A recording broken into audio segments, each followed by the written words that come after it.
Discuss करेंगे minor और cofactor के बारे में।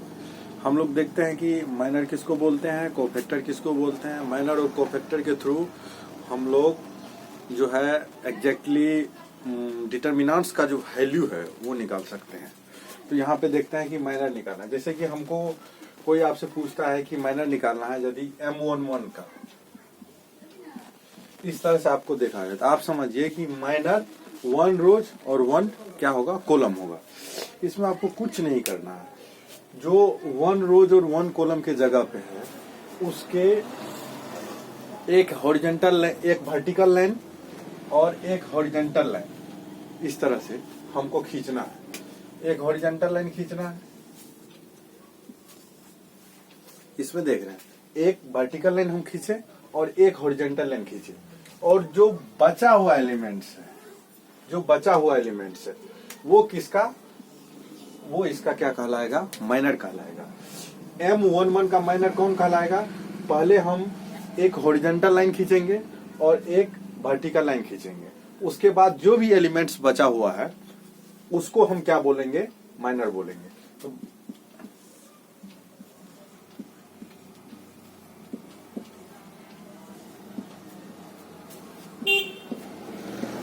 यहाँ पे देख रहे हैं माइनर M11 का। उसी तरह हमको माइनर निकालना है किसका, M12 का।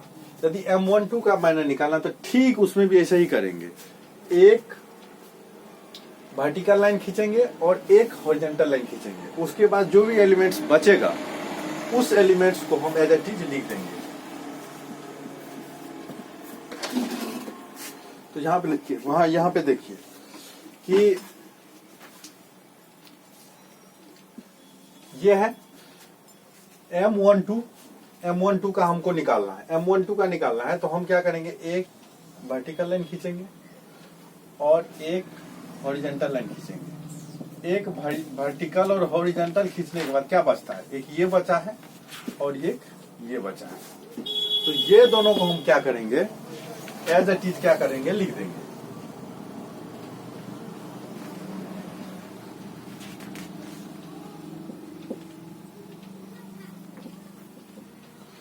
ठीक उसी तरह से हमको यदि निकालना होगा M13 का यदि निकालना पड़ेगा तो फिर से बता रहे हैं कि उसके अकॉर्डिंग एक वर्टिकल और उसके अकॉर्डिंग एक हॉरिजॉन्टल लाइन खींच देंगे। देखिए हम आपको ये खींचने के लिए इसलिए बता रहे हैं कि अभी समझना है। आप जैसे एक बार समझ जाएंगे तो समझने के बाद आप मतलब माइंड में ये चीज सोच सकते हैं, और माइंड में ये चीज सोच के आप क्या कर सकते हैं, निकाल सकते हैं। इसीलिए अभी आप जो है कंफ्यूज मत होइए और इसको सिर्फ देखिए। उसी तरह M12 है, उसी तरह यदि हमको इसका निकालना पड़ेगा, ये क्या है, माइनर M13 का हमको माइनर निकालना है। M13 का माइनर निकालना है तो उसके अकॉर्डिंग हम क्या करेंगे, एक वर्टिकल लाइन खींच दिए और एक हॉरिजॉन्टल लाइन खींच दिए। एक हॉरिजॉन्टल लाइन खींच दिए हम, एक वर्टिकल लाइन खींच दिए। उसके बाद जो भी एलिमेंट्स बचता है क्या होगा, जो भी एलिमेंट्स बचेगा, अब इसके अलावा क्या बचेगा, तो जो ये एलिमेंट्स बचता है उसको माइनर 13 में लिख देंगे।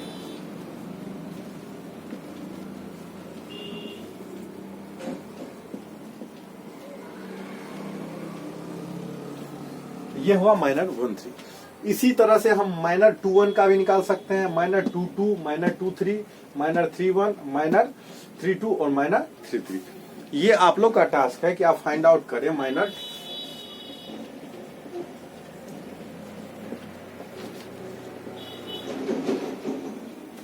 M21, M22,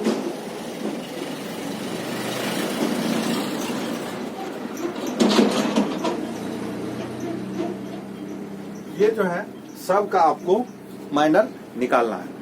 तो अब आपको माइनर में मुझे नहीं लगता है कि कोई प्रॉब्लम होगा।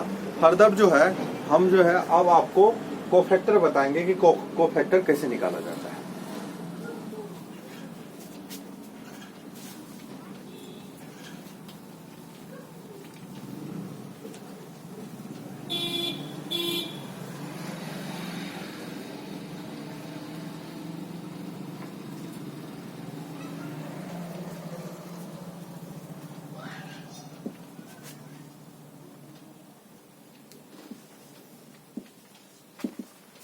कोफैक्टर को निकालने के लिए हम कुछ नहीं करते हैं, सिंपल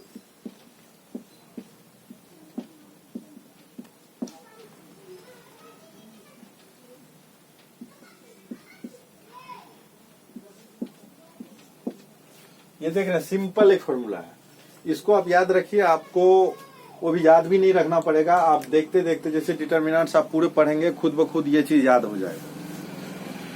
जो कोफैक्टर होगा वो -1 पर पावर आई और जे, आई और जे के बारे में हम ऑलरेडी बता चुके हैं, फिर से बताते हैं। आई होगा रो, आई होगा यहाँ पे रोज, जे होगा वो कॉलम, यही same I G. For example हमको कोफैक्टर निकालना है, किसका? C11 का, C11 का कोफैक्टर निकालना है, तो हम क्या करेंगे? -1 तो पावर क्या करेंगे? I plus J. I कितना है यहाँ पे? I कितना है? 1 है, और J कितना है? 1 है, और फिर I और J लिख देंगे। मतलब ये हुआ कि यदि हमको यदि कोफैक्टर निकालना है 11 का, कोफैक्टर यदि 11 का निकालना है तो -1 पर पावर 1 प्लस 1, 1 ये क्या है? आई है, ये 1 क्या है? जे है, और यहाँ पे M11 लिख देंगे। M11 मतलब क्या हुआ? माइनर 11, जो हम अभी बता चुके हैं कि माइनर 11 जो निकालेंगे, तो उस माइनर 11 को निकाल के यहाँ पे क्या कर देंगे हम लोग? सिंपली क्या कर देंगे?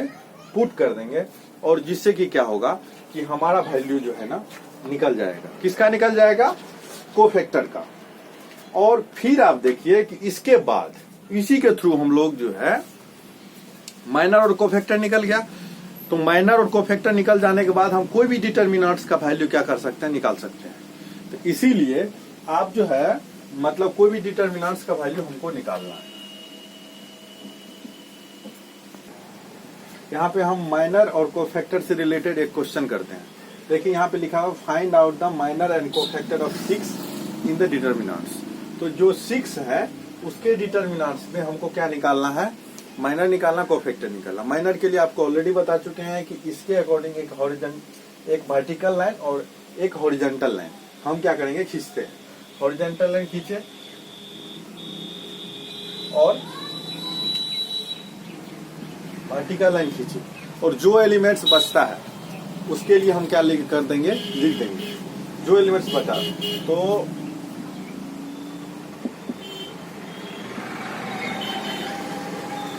माइनर ऑफ 6 क्या हो जाएगा? माइनर ऑफ 6 फिर से बताते हैं। माइनर निकालने के लिए क्या करना पड़ेगा? एक उसके अकॉर्डिंग क्या करेंगे हम? वर्टिकल लाइन और एक हॉरिजॉन्टल लाइन खींचेंगे। जो बाकी का बचा एलिमेंट्स है, बाकी का बचा एलिमेंट्स 2, 4, -5 और 7,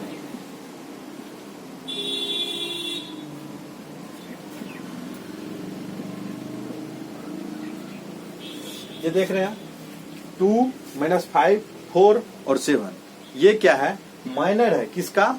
6 का।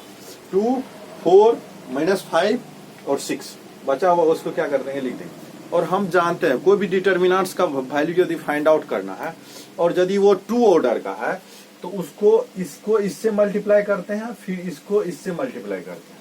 फिर देखिए, इसको इससे मल्टीप्लाई करते हैं और इसको इससे मल्टीप्लाई करते हैं। इसको इससे मल्टीप्लाई करेंगे तो 2 × 7 और -5 × 4, तो ये कितना हो जाएगा? 21, और ये हो जाएगा 20। तो 20 और माइनस यहाँ पे क्या हो जाएगा? हो जाएगा प्लस, तो यहाँ पे वैल्यू हो जाएगा 31, सॉरी 34 हो जाएगा, सॉरी। ये हो जाएगा 14 और ये हो जाएगा 20, 14 और 20 हो जाएगा 34। तो ये हो गया माइनर। अब हमको क्या निकालना? कोफैक्टर। अब कोफैक्टर निकालने के लिए हम क्या करते हैं? कोफैक्टर यदि निकालना हमको सिंपल, तो हम जानते हैं -1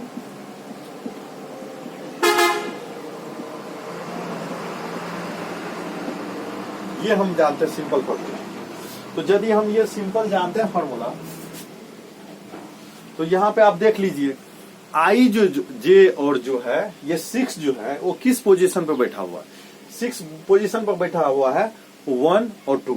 1 और 2 का मतलब हुआ 1 रोज और 2 क्या है, कॉलम है। यदि 1 रोज और 2 कॉलम के जगह पे ये बैठा हुआ है तो यहाँ पे आई का वैल्यू क्या होगा, 1 होगा, और जे का वैल्यू क्या होगा, 2 होगा। तो यहाँ पे -1 और आई का वैल्यू यहाँ पे ये कितना है, M12। यहाँ पे 1 क्या है, आई है, और 2 क्या है, जे है। तो आई के जगह पे क्या लिखेंगे, 1 लिखेंगे, और जे के जगह पर क्या लिखेंगे, 2 लिखेंगे। तो ये हो जाएगा 1 + 2, ये हो जाएगा 3।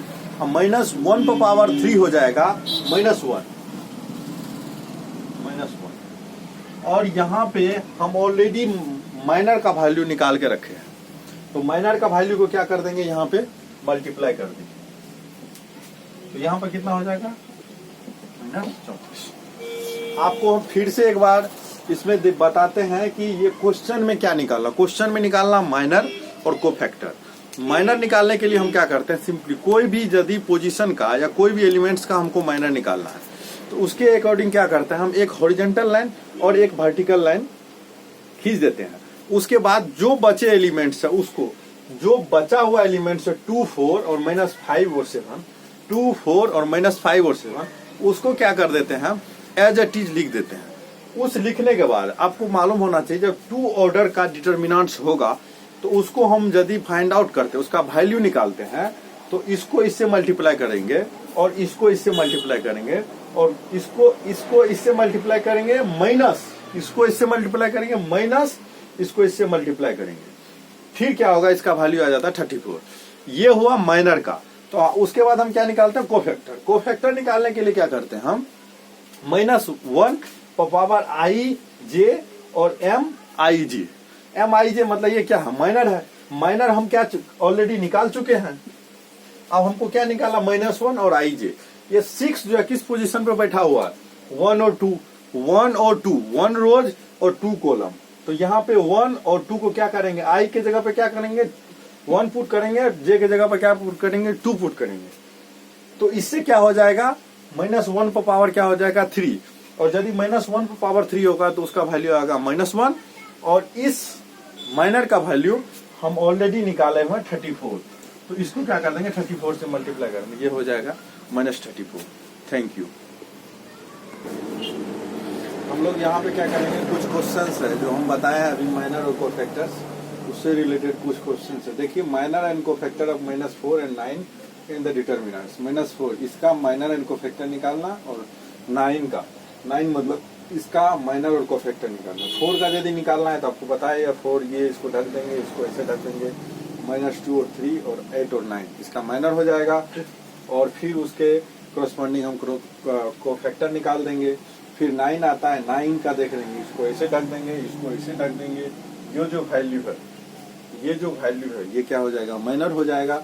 और फिर हम उसको फर्दर -i पर पावर i + j और माइनर IJ, इसके अकॉर्डिंग हम क्या कर देंगे, फिर हमको कोफैक्टर निकाल देंगे। उसी तरह एक cofactor of 2x in the determinants is 0 then x is equal to, ये जो डिटर्मिनेंट्स है 2x, ये जो डिटर्मिनेंट्स है 2x, इसका जो है कोफैक्टर निकालने के लिए हमको पहले माइनर निकालना पड़ेगा, और माइनर निकालने के बाद क्या कर सकते हैं, हम कोफैक्टर निकाल सकते हैं। तो माइनर 2x का निकालने के लिए हमको पता है, इसके अकॉर्डिंग ये खींच देंगे लाइन, और इसके अकॉर्डिंग क्या कर देंगे, इसके अकॉर्डिंग ये लाइन खींच देंगे।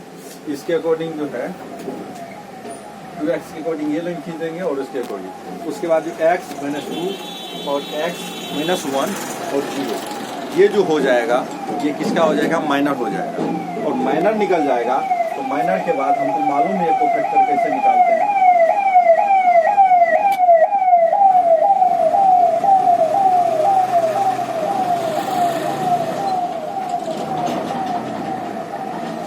कोफैक्टर इक्वल्स टू -1 पर पावर i + j और माइनर IJ।